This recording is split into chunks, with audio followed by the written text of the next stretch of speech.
मैंने यही यहाँ से कविता लिखी है, फूल और कली की बातचीत। कली उनका प्रतीक है जो सिर्फ अपने लिए जीते हैं, सारी खुशबू सारा रूप अपने में, मकरंद अपने में बंद करके रखते हैं, और फूल जो सब कुछ चमन को लुटा देता है।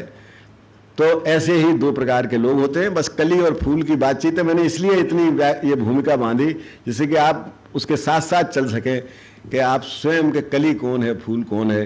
निवेदन करता हूँ कि फूल से बोली कली, अब कली छोटी है लेकिन डांट रही है फूल को। फूल से बोली कली, क्यों व्यस्त मुरझाने में है, क्यों व्यस्त मुरझाने में है, फायदा क्या गंध और मकरंद बिखराने में है। तूने अपनी उम्र क्यों वातावरण में घोल दी, अपनी मनमोहक पखुड़ियों की छटा क्यों खोल दी।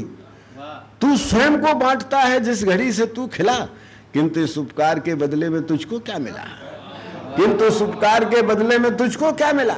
मुझको देखो मेरी सब खुशबू मुझी में बंद है, मुझको देखो मेरी सब खुशबू मुझी में बंद है। मेरी सुंदरता है अक्षय, अनछुआ मकरंद है। मैं किसी लोलुप भ्रमर के जाल में फंसती नहीं, मैं किसी को देखकर रोती नहीं, हंसती नहीं। मेरी छवि संचित जलाशय है, सहज झरना नहीं। मुझको जीवित रहना है, तेरी तरह मरना नहीं है। मुझको जीवित रहना है, तेरी तरह मरना नहीं।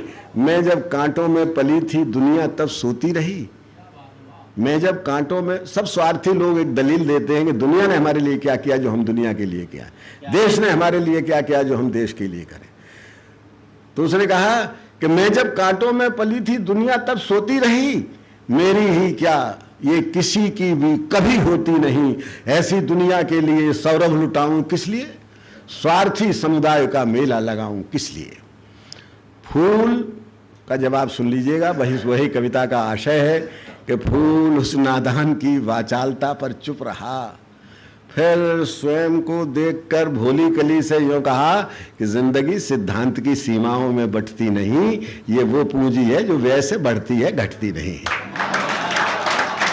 जिंदगी सिद्धांत की सीमाओं में बंटती नहीं, ये वो पूंजी है जो व्यय से बढ़ती है, घटती नहीं। 4 दिन की जिंदगी खुद को जिए तो क्या जिए, बात तो तब है कि जब मर जाएं औरों के लिए। सांस का व्यापार हरगिज अन्यथा होता नहीं, वो कभी पाता नहीं है जो कभी खोता नहीं। आराम की पूछो, ये सांस के व्यापार का अनर्थ क्या होता नहीं, वो कभी पाता नहीं है जो कभी खोता नहीं। आराम की पूछो अगर तो मृत्यु में आराम है, और जिंदगी कठिनाइयों से जूझने का नाम है। जितना तुम दोगे समय उतना संजोएगा तुम्हें। जितना तुम, फूल कहता है कि जितना तुम दोगे समय उतना संजोएगा तुम्हें।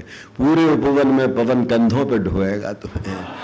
चांदनी अपने दुशाले में सुलाएगी तुम्हें, ओस मुक्ताहार सोते में पहनाएगी तुम्हें।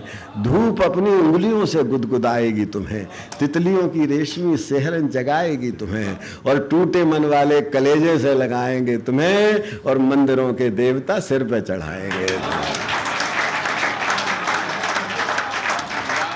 यही इस कविता का आनंद है कि जितना तुम दोगे समय उतना संजोएगा तुम्हें। जो लोग राजनीति में वो खूब जानते हैं इस बात को। हम और द्विवेदी जी ने तो पार्टी तो एक ही शुरू में थी, अब बाद में भले, लेकिन हम लोग समझते इस बात को खूब है कि मैं ये कहना चाहता हूँ कि जितना तुम दोगे समय उतना संजोएगा तुम्हें। पूरे उपवन में पवन कंधों पर ढोएगा तुम्हें, चांदनी अपने दुशाले में सुलाएगी तुम्हें, ओस मुक्ताहार सोते में पहनाएगी तुम्हें, धूप अपनी उंगलियों से गुदगुदाएगी तुम्हें, तितलियों की रेशमी सेहरन जगाएगी तुम्हें, और टूटे मन वाले कलेजे से लगाएंगे तुम्हें, और मंदिरों के देवता सिर पर चढ़ाएंगे तुम्हें। गंध उपवन की विरासत है, इसे संचित न कर। गंध उपवन की विरासत है, इसे संचित न कर। बांटने के सुख से अपने आप को वंचित न कर। यद संजोने का मजा, एक दाना जो है, जो बीज बन जाता है, वो बड़ा होता है कि जो चक्की में पिस जाता है वो बड़ा होता है। बस यही मैं कहना चाहता हूँ कि यदि संजोने का मज़ा कुछ है तो बिखराने में है, और जिंदगी की सार्थकता बीज बन जाने में है। यदि संजोने का मजा कुछ है तो बिखराने में है, जिंदगी की सार्थकता बीज बन जाने में है। और दूसरे दिन मैंने देखा वो कली खिलने लगी और शक्ल सूरत में बहुत कुछ फूल से मिलने लगी।